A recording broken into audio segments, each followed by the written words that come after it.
Hey guys, tonight we step into the shadowy corridors of the Tudor palace, where flickering candles cast reflections on red velvet walls, where the scent of roses and cloves tries to conceal a very human truth. You will not only gaze at a cold portrait of the Queen, but stand right in the sweltering air, feel every creak of the wooden floor, and touch the world where power, fragrance, and illusion intertwine. Tonight, we will explore the Stories for Sleep Vertical Bar, the disturbing hygiene habits of Queen Elizabeth, told in a relaxed tone, lightly satirical and completely fresh. A journey meant to lull you to sleep but still strong enough to send shivers down your spine at the truths hidden beneath the glitter of the Tudor court. And a playful warning: if you think the past was all rosy, you might not survive after hearing this entire story. So, before you get comfortable, take a moment to like the video and subscribe, but only if you genuinely enjoy what I do here. By the way, leave a comment to let me know where you're watching from and what time it is there. I always love seeing the night owl map stretch across the world. Now, dim the lights. Maybe turn on a fan for that soft background hum. And let's ease into tonight's journey together.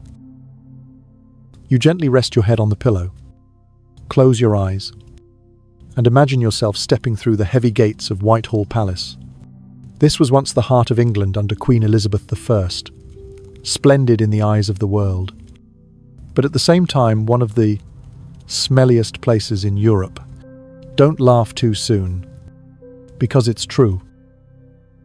The moment you enter, you see the golden light of hundreds of candles, casting shimmering shadows on stone walls. Musicians playing the viol sweetly, nobles in shimmering silk, gliding as if spinning in a Renaissance version of a Netflix film.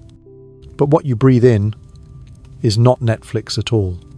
It's thick, suffocating, carrying the scent of dried roses, mixed with the beef fat of tallow candles burning all night, and the damp air long unventilated.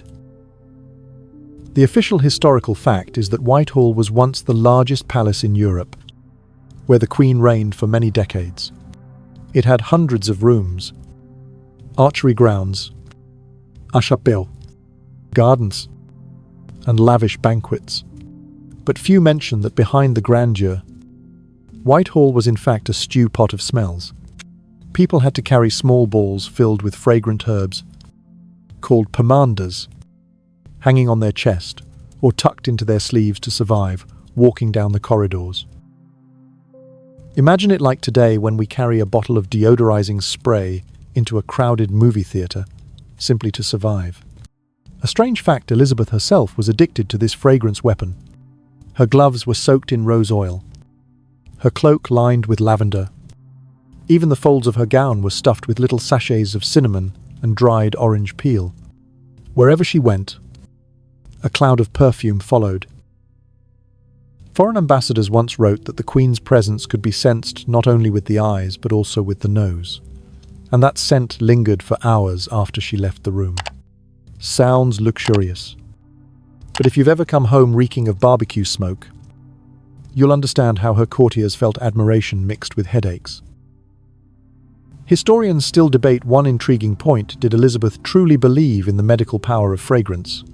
That pleasant smells could ward off disease, according to the miasma theory, or did she simply use it to cover up the fact that she did not bathe often? Some scholars argue the Queen only bathed a few times a year. Each time, a discreet ritual. Others cite royal medical records, claiming she was more careful with hygiene than many of her contemporaries. It is hard to know the absolute truth, but one thing is certain: if you lived at Whitehall back then, you would pray to smell the scent of cinnamon instead of the musty wool clothes worn continuously for a month.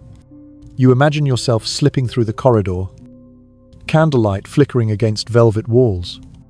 Your hand brushes a curtain, feeling the fabric thick, damp, and perhaps dusty.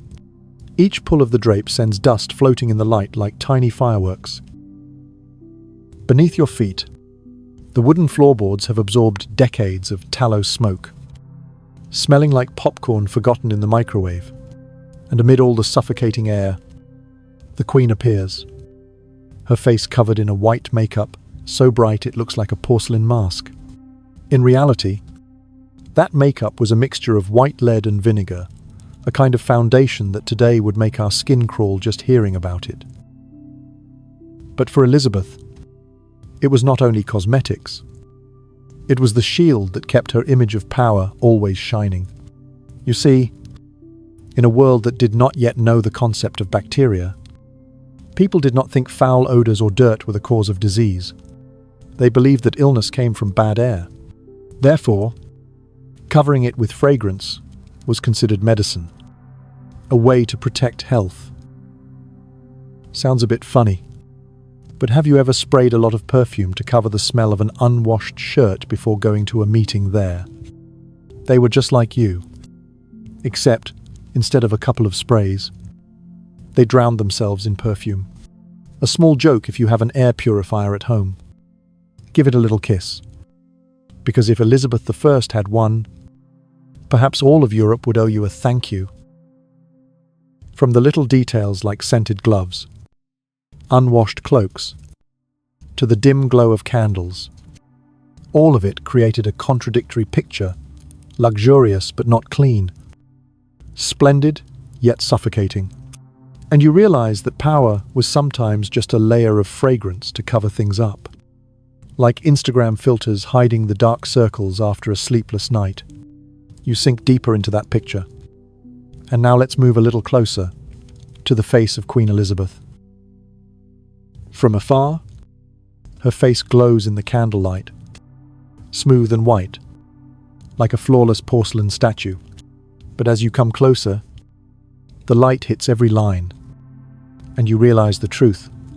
That was not natural skin, but a chemical armor made from white lead mixed with vinegar, what people of the time called Venetian ceruse. An official historical fact, court documents confirm that Elizabeth used this lead powder regularly, especially after being left with scars from smallpox. In the eyes of her subjects, a bright white face meant nobility, purity, and distance from manual labor, but the price was horrific. The lead gradually seeped into her skin, causing ulcers, hair loss, and even weakening the body. A strange fact few know: not only her face, sometimes she also applied this toxic cream on her neck, chest, and even her hands, so that every exposed part of her body was uniformly white. The result was that during banquets, Elizabeth looked like a living statue, radiant yet fragile. The Spanish ambassador once described her face as glowing like the moon, but did not dare mention the tiny cracks at the corners of her lips when she smiled. Historians still debate did she know this cosmetic was poisonous or not. Some say she completely trusted it, since medical knowledge of the time was insufficient. But others argue that Elizabeth surely saw her skin worsening, yet she was forced to continue, because political power was more important than personal health. Sounds frightening, but think about it. Have you ever gritted your teeth wearing high heels all day just to maintain an image? For Elizabeth, it was the same. Only the sacrifice was on a much greater level. You take a light imagined breath, and the smell is not exactly pleasant. The lead powder mixed with sweat, combined with cinnamon and rose scents from sachets sewn into her gown, created a blend hard to name. It was like spraying expensive perfume right after a gym session. The result was both fancy and suffocating. And not only that, to add color to her face, Elizabeth used red lipstick from cinnabar. That is mercury sulfide. Yes, just hearing it makes you want to cover your face. This substance made her cheeks rosy, of her lips fresh, but it also poisoned her body every day. Servants said that later on, her makeup became thicker and thicker, because the real skin beneath deteriorated further, a vicious cycle covering flaws with chemicals. then chemicals creating even more flaws. Imagine the scene every morning, before the sun even rose. The Queen sat still before the mirror, while a flurry of maids busily prepared. Brushes, soft cloths, powder, jars of wax, all laid out like a modern-day makeup room. But instead of long-wear foundation or matte lipstick, she chose lead and mercury. Think about it if there had been beauty vlogs in the 16th century. Elizabeth's My Morning Routine video would have been flagged by YouTube with a health warning immediately. A light joke if today you complain that foundation clogs your skin. Remember that the Queen used mining chemicals to cover her face. So really, your skin is doing just fine. When the makeup was complete, Elizabeth emerged like a living painting. The candlelight reflecting off the white powder made her face blaze. Almost surreal. Everyone fell silent, bowed, and no one dared to wonder what lay beneath that powder. You see, power often needs no sword, only a thick enough layer of makeup. From here too, fragrance and cosmetics became political weapons. Elizabeth knew well when she entered a room. Her presence was not only seen, but also smelled. And if shimmering light combined with strong fragrance, no one would dare look closer to see the cracks in the lead or the foul breath from rotting teeth. Close your eyes slightly and imagine yourself standing a bit nearer to the Queen. Candlelight reflects off her stark white face. The bright red lipstick, creating an aura of authority. But when she spoke, you would notice a truth all courtiers had to pretend to forget. Elizabeth's breath was far from pleasant. An official historical fact court medical records show that Elizabeth had a great love for sweets. Sugar at that time was a luxury. Like diamonds today, she often ate almond candies, violet preserves, candied fruits, sweet pastries. The result was that her teeth gradually turned black. Many became severely decayed, and by the end of her life she had lost quite a few teeth. A strange fact few know: her rotten teeth not only caused her pain, but also affected her speech. On one occasion, a foreign ambassador noted that her words sounded slurred, unclear. To mask it, Elizabeth often chewed cloves or aromatic leaves, but not always successfully. That is why fans and perfumed gloves always accompanied her, like a natural filter. Historians still debate did she ever have her teeth extracted or not. Some sources say she was terrified of pain and extremely reluctant to let anyone see inside her mouth. Others cite evidence that a few teeth were indeed extracted by court physicians, but in absolute secrecy, to prevent any rumor from spreading. Either way, toothaches became a part of her daily life. Imagine a powerful queen, rising to attend council meetings with a cloth soaked in wine or oil stuffed in her mouth to ease the pain, both pitiable and strange. You take a light breath in your imagination, sensing cinnamon, lavender, incense, blending with something musty, sour, lingering. That was the truth. No one dared to say aloud. If an advisor happened to frown, they would quickly raise a handkerchief, pretending to cough lightly. In Whitehall, silence was also a kind of etiquette. A light joke, if you've ever felt awkward about talking before brushing your teeth in the morning. Take comfort. At least you didn't have to conduct international diplomacy with Tudor-style sweetness on your breath like Elizabeth. Try relating it to the present today. We have electric toothbrushes, dental floss, mint-flavored mouthwash. But for Elizabeth, oral care meant chewing herbs, rinsing with strong liquor, or sometimes praying that the pain would ease. And strangely enough, her subjects still worshipped her, because to them, political power mattered more than breath. You realize there's a paradox here the entire court knew, but no one dared to speak it aloud. During long banquets, instead of criticizing, they chose to use their fans, to lean back, to politely let the truth pass. An illusion of power, protected not only by cosmetics, but also by collective silence. And you feel yourself drifting into sleep within that scene, music weaving through air thick with cinnamon. The sharp sweetness of sugar and tallow candles, mingled with the faint human breath, even a queen could not hide. You take an imaginary step deeper, moving into the palace's backstage.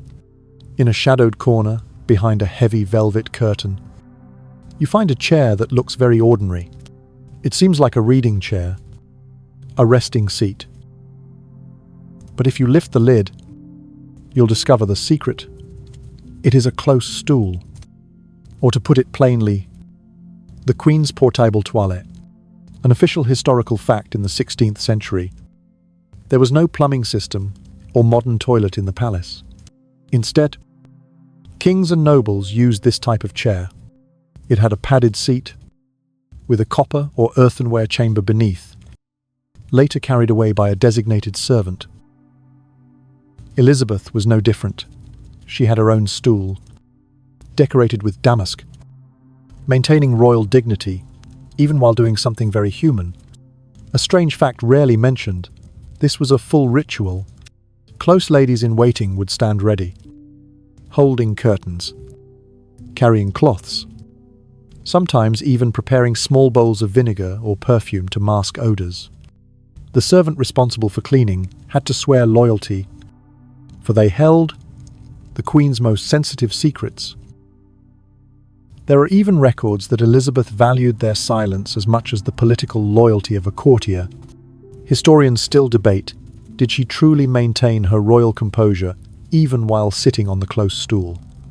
Some records claim Elizabeth kept an upright posture, never showing discomfort, treating it as part of the ceremony. But others argue that in her final years, when illness tormented her, she could not hide stomach pain or fatigue. The question remains open. For who would dare record such an ordinary scene? Imagine yourself stepping into that enclosed room. The space is suffocating heavy curtains, small windows, the sour smell of vinegar mixed with lavender and resin from censers, a pretend luxurious fragrance, but one that could never mask its true nature.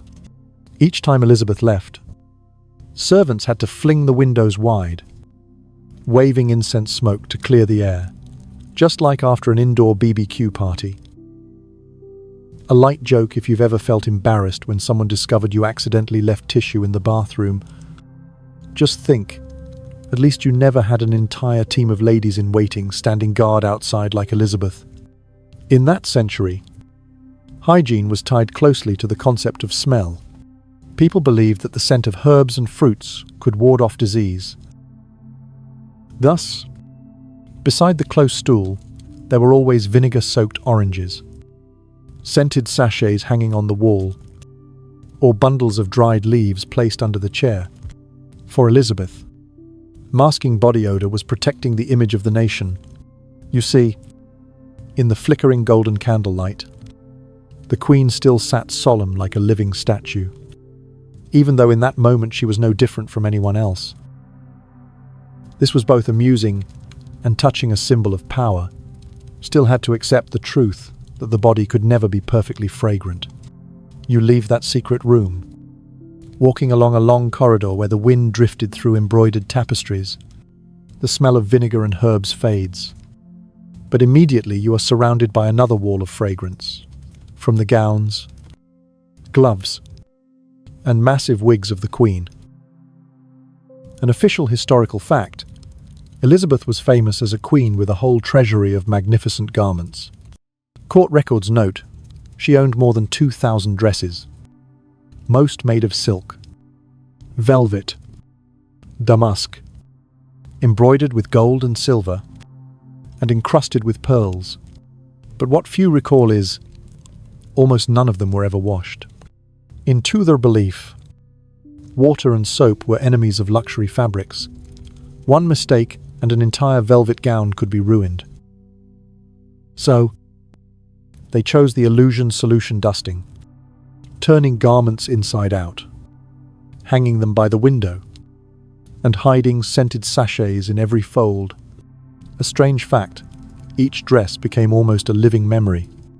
Some gowns carried the scent of wine from a long banquet. Some reeked of incense from a church ceremony. Some even bore a trace of gunpowder after a military parade. In other words, Elizabeth's gowns were like diaries no one dared to read. One sniff could tell you what she had done that day. Historians still debate, did Elizabeth really care how those gowns smelled? Some scholars say she didn't mind, as long as they looked splendid from afar. Others believe she was more cunning, that the intensity of her clothing itself contributed to an irresistible aura, overwhelming anyone who approached, not only with her gaze or words, but with the mingling of fragrance and the human body.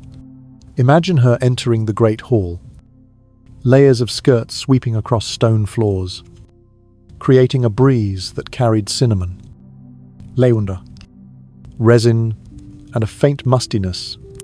Servants bowed, while you just wanted to sneeze. But no one dared react, for in the Tudor court, pretending to smell perfume was also a form of loyalty. Even the gloves, an indispensable accessory. They were made of soft leather, lined with silk, but most importantly, soaked in perfume, rose oil, violet, even ambergris, an extremely expensive substance, once known as the vomit of Wales. When Elizabeth extended her hand for courtiers to kiss, they did not touch real skin, but fragrant gloves. It was both ceremony and a clever act of hygiene. A light joke, if you've ever worried about shaking hands after eating garlic, just imagine the entire court having to kiss Elizabeth's perfumed gloves, like kissing a walking bottle of perfume. And the hair. From middle age, her real hair thinned after smallpox, forcing her to use wigs. The palace then held dozens of fiery red wigs, elaborately curled, adorned with feathers and pearls. The only problem, wigs were also never washed. Instead of water, they sprinkled scented powder, floral dust, and resin sprays.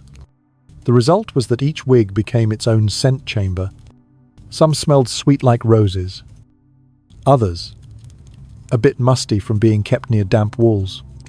Historians even argue about this. Was it true? She named some wigs after their smell. Some sources joke that one was called the pink pepper bomb. Another secretly nicknamed by servants the indoor assassin, because it gave headaches to anyone nearby. Whether true or exaggerated, one thing is certain: every wig left an impression, by both sight and smell. You take an imagined breath, sensing the layers of powder, floral dust, expensive oils, and mingled somewhere within it, the scent of the human body. That was Elizabeth, a living statue, an illusion of power, where beauty and stench coexisted. Another joke to help you sleep: if today there were a show called Next Top Wig, Elizabeth would surely win. For no one else had so many wigs, both beautiful and smelly. You see, all the gowns, gloves, wigs were like walls of fragrance built around the Queen, turning her into a legend, both distant and uncomfortably close.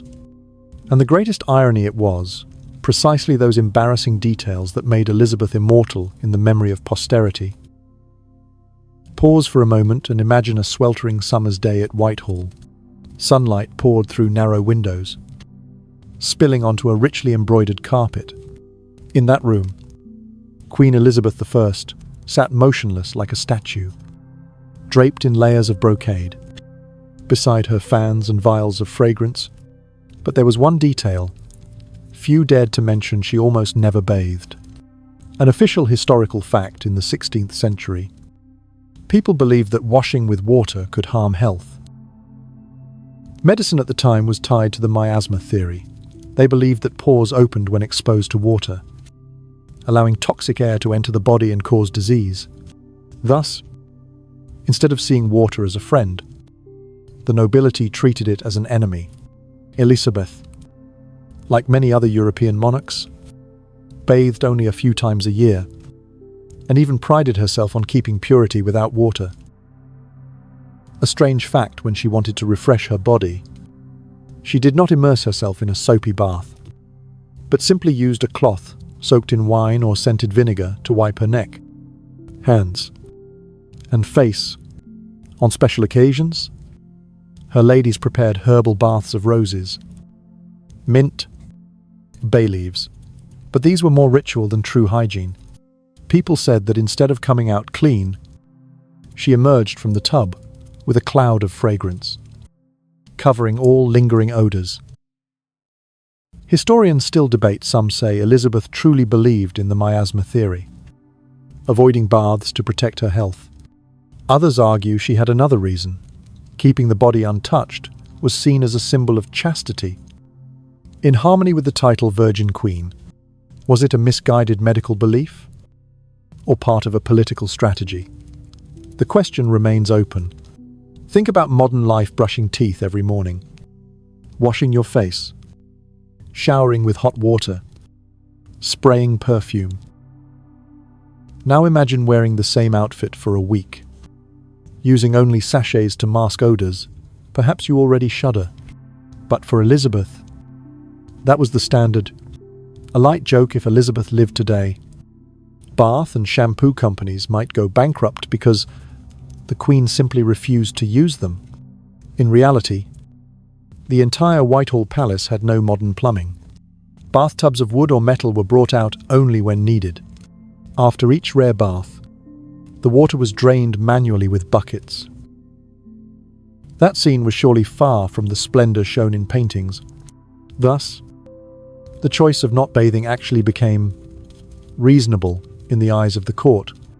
You take a deep, imagined breath: lavender, resin, nutmeg, mixed with the sour hint of vinegar, and the musky trace of a body untouched by water for weeks.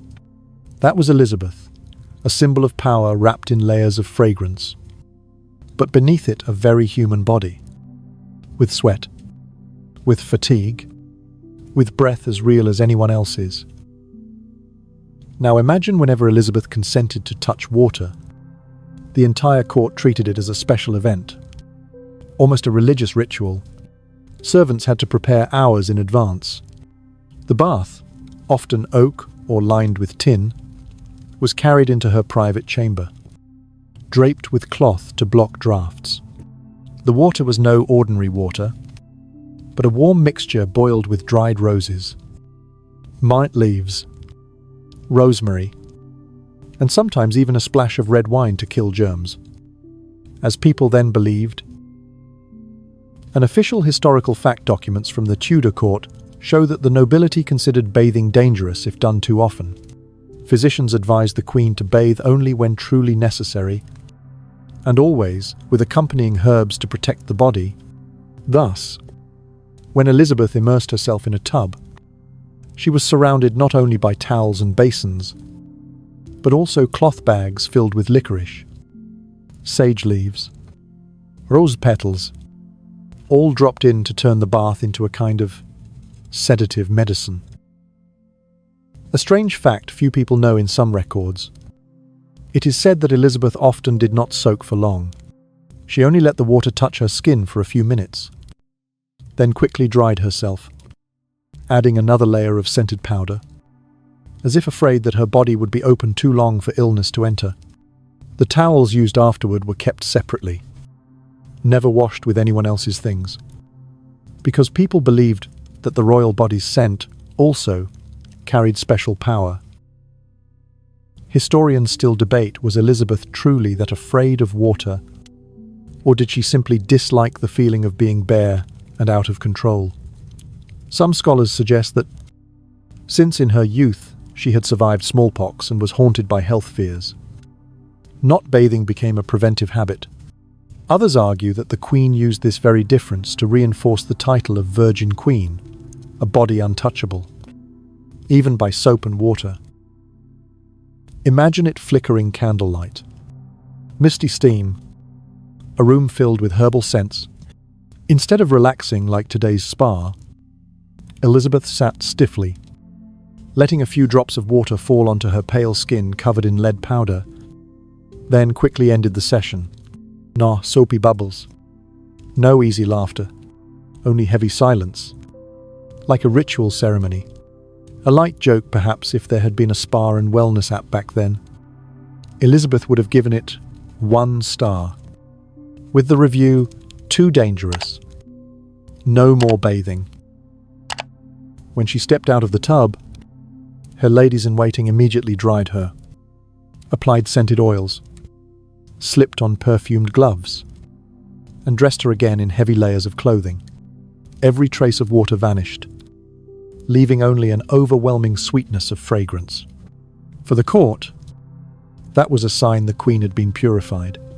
But for you, imagining that scene, you might only want to give thanks that you live in a world with showers, soap, and hot water running straight from a heater. Now picture another familiar scene in the palace in the morning. When dim light filtered through the windows of Whitehall, Elizabeth did not step toward a bath. Instead, her maids brought a small silver basin, filled not with clear water, but with a solution of wine infused with herbs or scented vinegar, an official historical fact in the 16th century. Not only Elizabeth, but all of Europe considered wine and vinegar safe cleansers. Court physicians even recorded in medical ledgers that wiping the body with vinegar would seal the pores, preventing disease from entering. For this reason, the Queen saw this ritual not only as hygiene, but also as disease prevention. A strange fact, instead of scrubbing the whole body, the maids dipped soft cloths in the solution, wrung them dry, then pressed them gently on her face, neck, arms, or wherever she felt discomfort. The pungent smell of vinegar quickly masked body odor. Afterward, layers of scented powder and essential oils were applied, making it seem as though she had just stepped out of a fragrance chamber. In truth, it was nothing more than a sensory illusion. Historians still debate, did Elizabeth really believe that wiping with vinegar was enough to be clean? Or did she simply accept it as the less harmful option compared to water? Some scholars lean toward the medical explanation, that she was obsessed with the fear of disease. Others argue that, with her packed schedule and the need to appear constantly magnificent, she had no time, and dry wiping was simply the most convenient solution. Imagine the setting: the room faintly scented with vinegar, infused with dried roses. The rustle of cloth against skin. Candlelight reflecting off a face being gently dabbed. No sound of running water. Only stifling silence, where each motion of wiping was as careful as polishing an ancient relic. A light joke: if cosmetics companies had existed back then, they surely would have launched a slogan like, "No need to bathe. Just wipe with vinegar, true Tudor style." After that ritual, Elizabeth donned her billowing gowns, perfumed gloves, and wigs dusted with floral powder. It all formed a daily loop wipe: powder, fragrance, presentation. And it was precisely this loop that maintained the illusion that the Queen was always pure, always fragrant, even when in reality her body had not touched water for many weeks. Close your eyes and imagine summer in London, with no air conditioning, no electric fans, only the thick stone walls and narrow windows of Whitehall Palace. The sun beat down, the air thick as honey, and you could almost bite into it. In such conditions, Queen Elizabeth I emerged, wrapped in layers of velvet gowns, brocade robes, and lace collars rising high enough to graze her chin. An official historical fact: Tudor England was infamous for its sweltering summers and humid air. With no ventilation, hundreds of people gathered in the Great Hall: nobles, officials, attendants, Foreign ambassadors wrote that the heat and smell at Whitehall seemed to cling to the flesh, making it nearly impossible to breathe. A strange fact to cope. Nobles carried pomanders, small silver spheres filled with aromatics like camphor, nutmeg, cloves. Some even stuffed vinegar-soaked orange peels into their sleeves.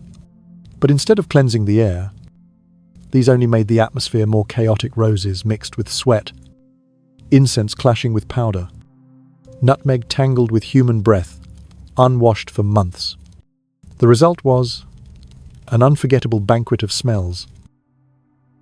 Historians still debate, was the Tudor court truly so dreadful people fainted as some reports claimed? Or was that an exaggeration by foreign envoys seeking to diminish the image of the English court? Some modern scholars argue that indeed the mix of scents was overwhelming, but the fainting could also have been due to tight clothing, corsets squeezing the stomach, and lack of oxygen in the hall. Imagine it in the midst of that crowd. Elizabeth passed by. No one saw sweat on her skin, for it was covered under a thick layer of white powder, but everyone sensed the fragrance like a cloud surrounding the Queen, a mixture of amber oil, resin, orange blossom, and a hint of the human body, a presence impossible to ignore. A light joke: if there had been an air quality rating app like Air Quality Index back then, Whitehall would surely have shown a bright red warning, not suitable for sensitive noses.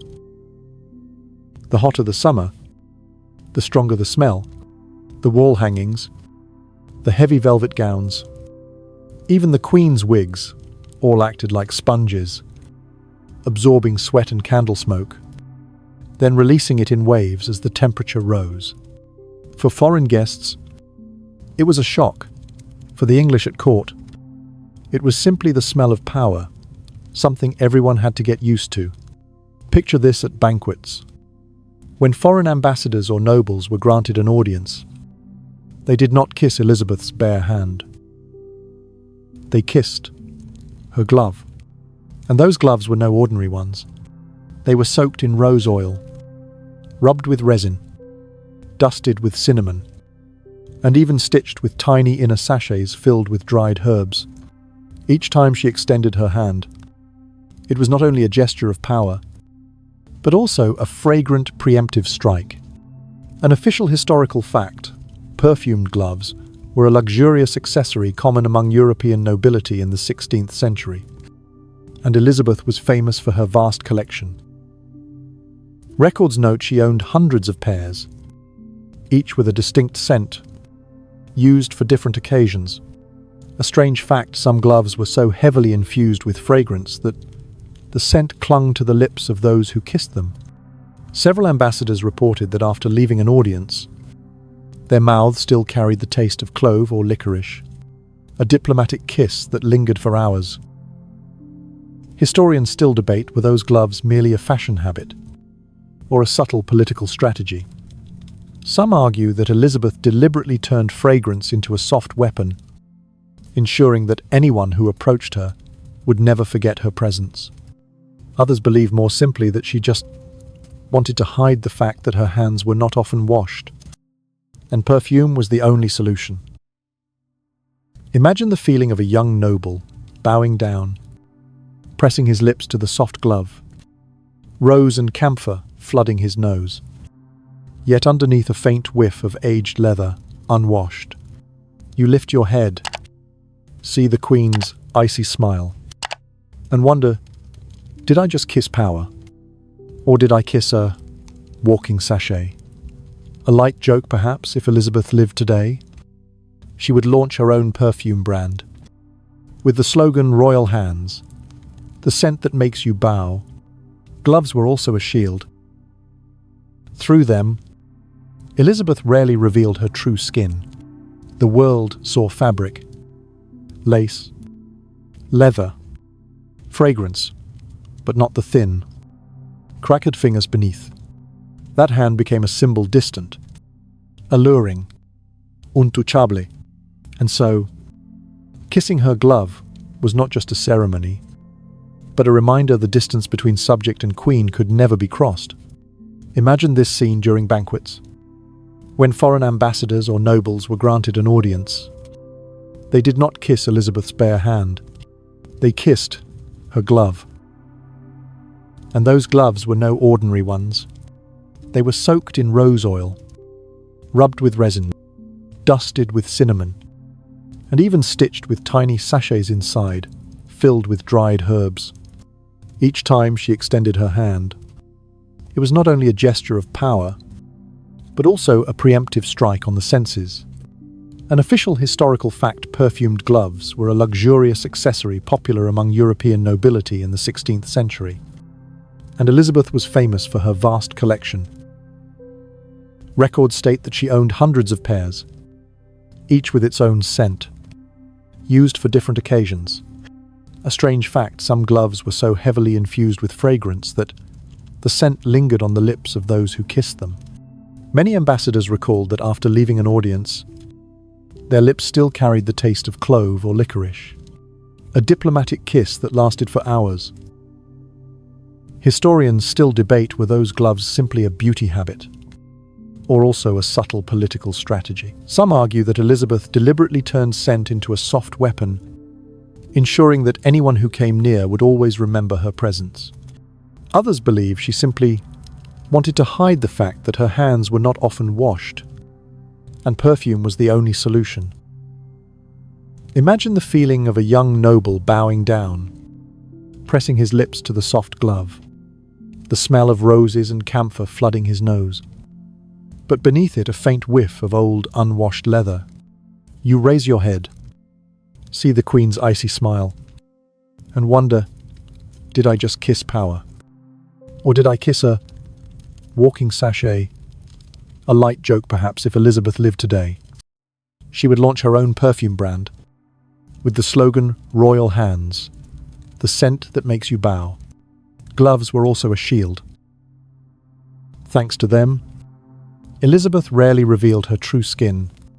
People only saw fabric, lace, leather, fragrance, but not the thin, cracked fingers underneath. That hand became a symbol distant, alluring, untouchable.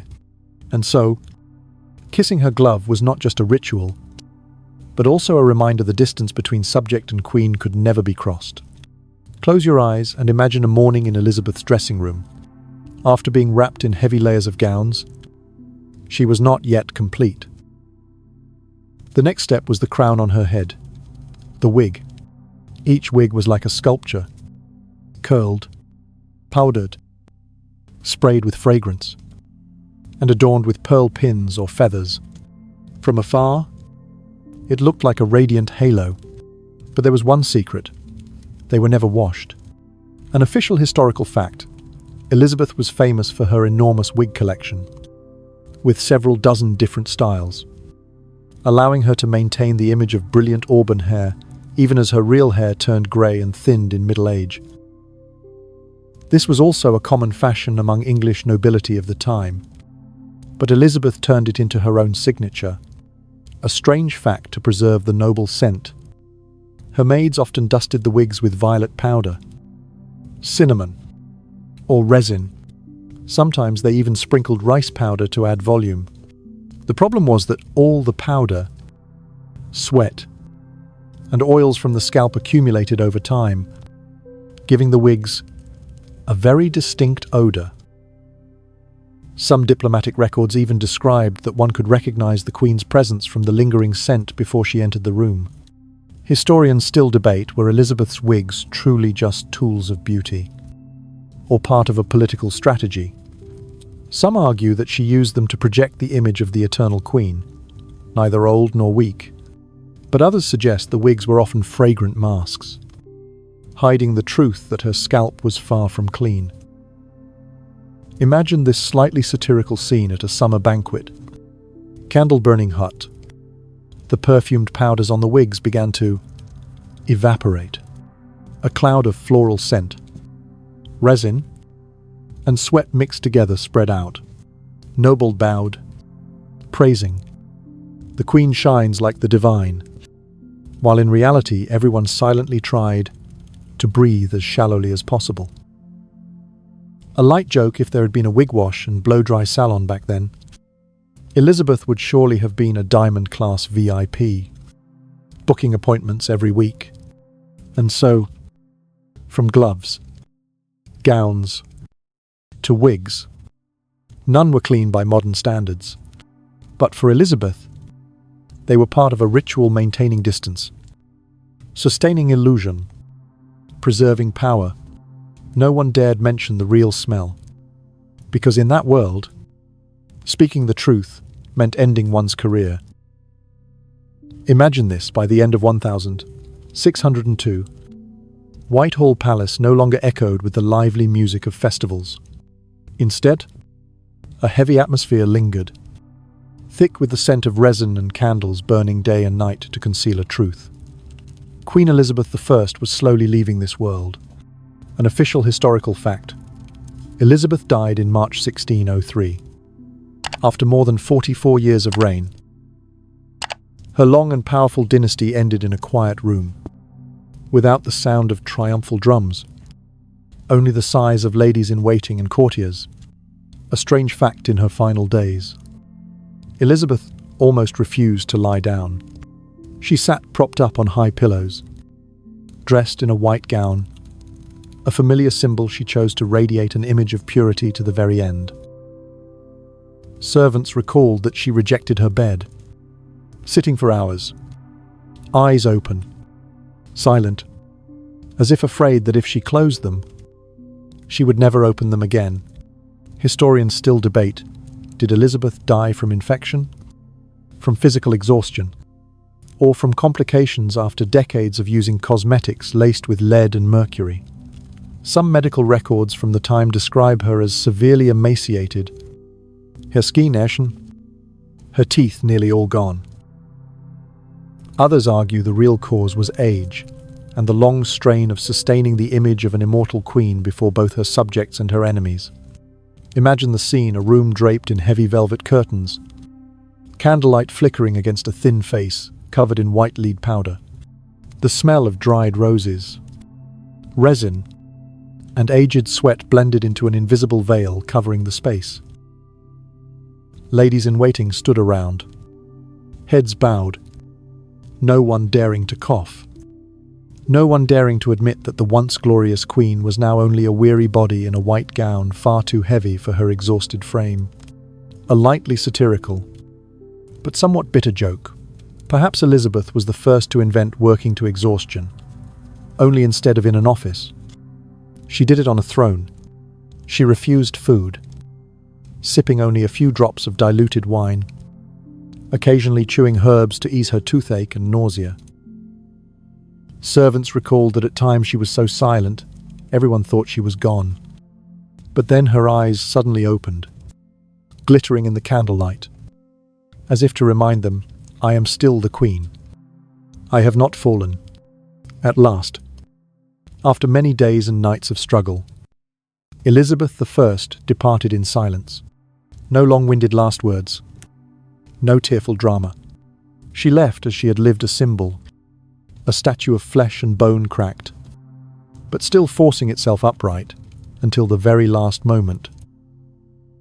Imagine the spring morning of 1603, when news of Elizabeth I's death spread beyond Whitehall. Church bells rang throughout London, not to celebrate victory, but to bid farewell to a symbol who had endured for nearly half a century. The people both wept in mourning and trembled in worry what would become of England after her. An official historical fact: Elizabeth I's funeral took place on the 28th of April. A procession miles long carried her coffin from Whitehall to Westminster Abbey, where she was laid to rest. Tens of thousands crowded along the route, many bursting into tears when they saw the effigy of the Queen in a white gown lying on the funeral carriage. A strange fact: her coffin was reported to leak black liquid. Many documents described fluid seeping from the wood, filling the people with both horror and hushed whispers. Some said it was due to poor preservation of the body, Others saw it as a bad omen for the coming reign. Historians still debate, was Elizabeth truly buried, intact with the thick layer of lead-based cosmetics still on her skin? Or did her ladies try to wash her one last time? There is no certain evidence, but many researchers believe they let her go as she was most often seen. A white face, red lips, white gown, a perfect illusion carried down into the grave. Picture the funeral scene, a sky heavy with smoke, black mourning flags hanging across the streets, the clatter of hooves and the grind of carriage wheels on stone. Leading were rows of horsemen in black cloaks, followed by nobles, ambassadors, and hundreds of priests. On the black velvet-draped hearse lay Elizabeth's effigy in a pure white gown, her wax face painted with the same cosmetics she had worn in life. Along the route, people sobbed, calling her Gloriana, the Virgin Queen, the Mother of England, a light satirical joke to keep the rhythm, surely, if there had been live-stream cameras back then. Elizabeth's funeral procession would have broken YouTube records, not for royal drama, but because everyone wanted to see with their own eyes the symbol who had kept England steady through so many storms. Yet within the grief, the shadow of political reality also appeared. The Tudor dynasty ended with Elizabeth. Her successor was James VI of Scotland, now becoming James I of England. The people quietly asked themselves, could a new king preserve the glory Elizabeth left behind? Or would the dynasty turn onto an entirely different path? Her coffin was lowered into Westminster Abbey, directly above the tomb of her sister Mary I. A historical irony, the two sisters, once bitter rivals. One, the bloodthirsty Catholic, the other, the virgin Protestant queen, now lay forever side by side. On the tombstone is inscribed the Latin phrase, consorts in realm and tomb. Together they share the throne and the grave. You are sitting in the quiet darkness. Let your imagination take you into the space of Westminster Abbey. There, Elizabeth lies in the cold stone tomb, but her legacy still shines outward, like a candle that has never fully gone out. An official historical fact, the reign of Elizabeth I, is called the Elizabethan Golden Age, a period when England flourished in literature and drama with Shakespeare and Marlowe, great voyages, Francis Drake, circumnavigating the world, victory over the Spanish Armada in 1588, and a strongly consolidated national identity. A strange fact, though, celebrated as the Virgin Queen. Persistent rumours surrounded whether Elizabeth ever loved. Some records suggest a vague relationship with Robert Dudley, the Earl of Leicester. Others recount that she accepted proposals only to refuse them later. Strangely, though she never married, she still made her subjects call her the faithful wife of England. Perhaps it was also a very clever form of political PR. Historians still debate, was Elizabeth truly a political master, or simply lucky to live at the right time? Some say she was extremely intelligent, adept at balancing factions, flexible in diplomacy, yet iron-willed when needed. But some scholars argue that much of the era's success came from statesmen like William Cecil, Francis Walsingham, and naval admirals, while she herself excelled more at image-making than at strategic planning. Think about it. The image of a queen in a white gown, face covered in white lead, crimson lips, radiant wigs, was the personal brand Elizabeth built early on. In an age without Instagram or TikTok, she already knew how to make herself a living icon. In fact, many official portraits were altered by painters to make her appear younger and more beautiful than reality. If she lived today, she would surely be a top influencer, with endless cosmetics endorsements, though those cosmetics were all lead and mercury. A light joke perhaps when Shakespeare wrote Romeo and Juliet. He too had to occasionally spray perfume to endure the theatre air. But the legacy was not only light. Elizabeth left behind a powerful England, but also one burdened with difficulties, debt from wars, unresolved religious crises, and the great question of succession. Her death also closed the Tudor line, the dynasty that had lifted England from chaos to splendor. What remained in folk memory was the image of a queen resilient, intelligent, charming but also lonely, shrouded in mystery.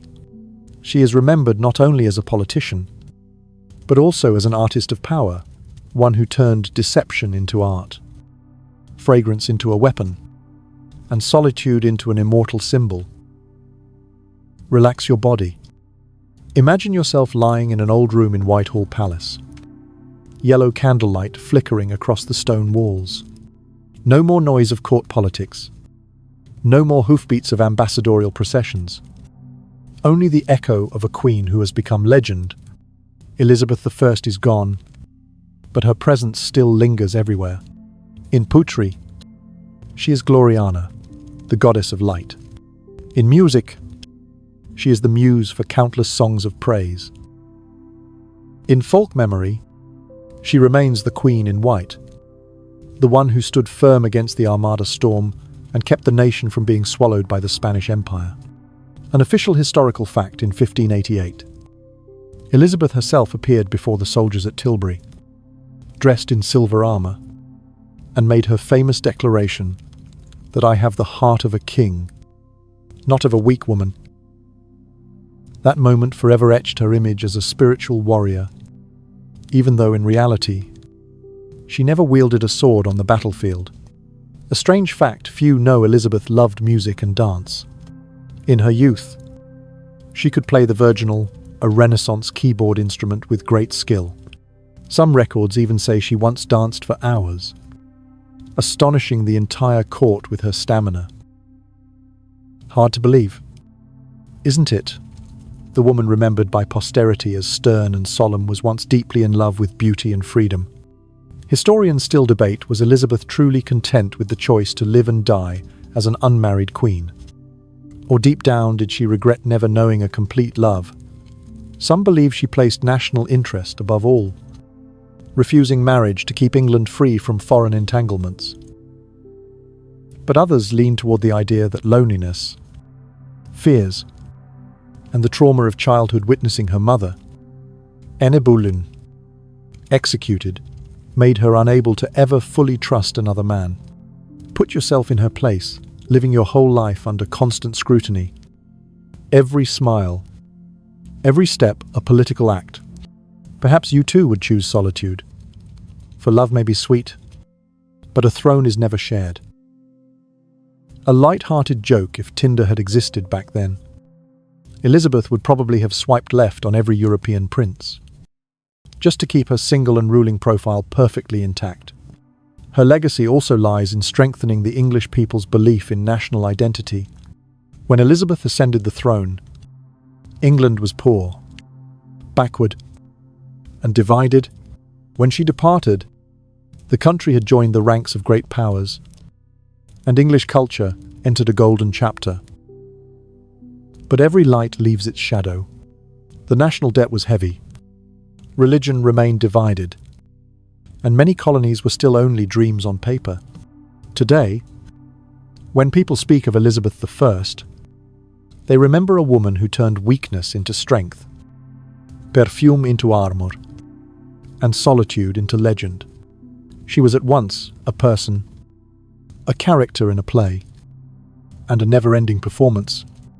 And you, when you close your eyes tonight, may smile a little, because after hearing the story of gowns that were never washed, toxic layers of lead powder, and the secrets surrounding her death, you will see that your modern life with soap, toothpaste, and washing machines is truly a miracle. You lie still, your breath steady, the room around you beginning to quiet down. I will take you one last step with Elizabeth, not to tell more gruesome or shocking details, but to listen to the faintest echo of history, the kind of echo that can only be heard when you are quiet enough, patient enough, and willing enough to look into the darkness behind the dazzling crown. Elizabeth I, or the Virgin Queen as she was called, lived her entire life like a stage. She was not only a historical figure, but a living script, where every detail, from scent to clothing to a smile, had to be calculated. When she closed her eyes forever, she left England not only a dynasty, but a legend, a national brand. Her era is remembered as a golden age, but also wrapped in layers of poisonous lead powder and heavy musk. Imagine this while today we are often busy choosing Instagram filters for our morning pictures. Elizabeth had to choose a real filter for her entire life. A layer of white lead powder, a layer of red mercury lipstick, and dozens of gowns that had never known soapy water. She played the role of the immortal goddess so thoroughly that no one dared mention the truth behind that mask was still a weary body. A lonely woman, a heart long accustomed to hiding every wound. An official historical fact, Elizabeth's death in 1603 ended the Tudor dynasty. A line that had begun with Henry VII shone brilliantly under Henry VIII and suffered under Mary I, now closing with a queen who never married. The Stuarts succeeded, and England entered a new era with James I. But in English memory, the Elizabethan age is always remembered as a beautiful symphony, with a glorious overture, a dramatic climax, and a melancholic finale. A strange fact, it is said that after the funeral, someone visited Elizabeth's tomb and swore that her scent still lingered in the corridors, though perhaps only an invention. It feels oddly fitting. A woman who lived her entire life through fragrance would, in death, leave behind fragrance in the memory of the people. And of course, historians still debate, was Elizabeth truly a great queen, or merely a clever artist who knew how to wield image? While the real achievements came from other minds at court, some modern historians believe she played the game of political balance too well, holding the tightrope between Catholic and Protestant, between England and Spain, between old courtiers and young nobles. But others insist perhaps she was simply lucky. Lucky to live in Shakespeare's time. Lucky to have an England rising in seafaring, and lucky that her enemies made mistakes at just the right moments. You see, even after death, Elizabeth continues to perform in the eyes of the world. Some see her as a symbol of female strength, others as a cold, authoritarian figure who never knew true love. And perhaps both are true. Now, close your eyes and let me take you to one last image. A small room in Richmond Palace, where Elizabeth spent her final days. Dim candlelight, the scent of dried lavender hanging in the corner, white cloths stretched around the bed. She sat there, gaunt, with deep eyes, unable to sleep. Records say she stood for days on end, unwilling to lie down, for fear that if she did, she would never rise again. A picture both proud and desperate, evoking both pity and admiration. A light satire, surely if she had an Apple Watch tracking her sleep. Elizabeth's final day would have shown a notification, 0 hours sleep. Extreme stress. Spa required immediately. Do you hear it? It is the soft wind whispering through the old windows of Westminster. That wind seems to carry with it the scent of cinnamon, of roses, of thick musk. All the things that once made up the brand of a queen. And when the wind fades into the night, it leaves you with the sense that history is never only light or darkness. It is a blend of flowers and sweat, of legend and reality, of power and solitude. Today, when we read the pages of history, perhaps we laugh. Why did people believe dirty water caused disease, while perfume could heal? But then we look again and realize we are not so different. We buy scented candles to chase away stress, perfume to cover fatigue, filters to hide dark circles. We too are Elizabethizing ourselves, little by little each day, so the world sees a version more perfect than the truth. One last joke to make you smile: if there had been Shark Tank in that time, Elizabeth surely would have pitched a national perfume startup. Slogan: no need to bathe, just smell good. But above all, Elizabeth proved one thing: people may be fragile, but image can be immortal. And sometimes, that very image, even built from toxic lead and musk from the glands of wildcats, is what holds a nation steady. You turn slightly, hearing your own breath grow more even. The story of Elizabeth has ended, but its echoes will follow you into your dreams. A dream scented with lavender, lit by golden candlelight, and shadowed by a lonely yet unyielding queen walking the halls of Whitehall. So let your eyes grow heavy. Let go of your worries. Let history lull you. Let ancient stories be the backdrop for your sleep. And tonight, as you drift into silence, remember you live in an age with soap, hot water, toothbrushes, and soft beds. That is the gift Elizabeth and her age, in one way or another, left to posterity. Sleep well, my friend. May you have a deep, gentle sleep. And if you dream, let it be of ancient palaces, where history still lingers, like the wind in the night. I